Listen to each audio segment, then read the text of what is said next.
couple points on, I think it's horrifying to see any human being executed before the entire world because of social media.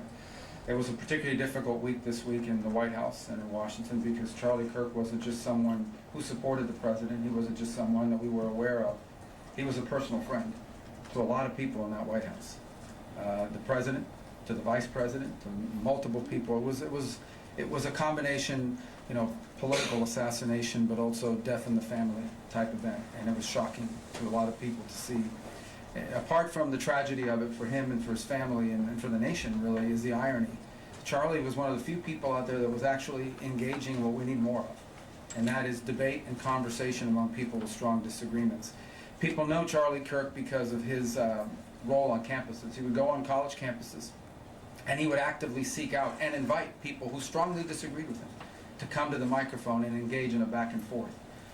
The alternative to the back and forth is to just attack each other. It's very easy to just do podcasts and just do interviews and give speeches where you attack the other side. It's much harder to engage people whose views are diametrically opposed to yours and engage them in a debate.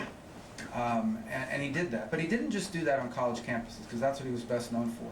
He did that online as well. Charlie was a frequent guest on the podcasts and on the shows of people who he did not agree with. And he had guests on his show that he did not agree with.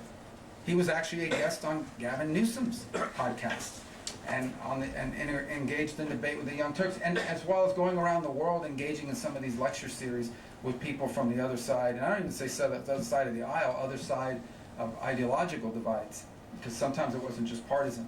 And to see someone who was engaged in what we need more of, assassinated in the process of doing exactly that.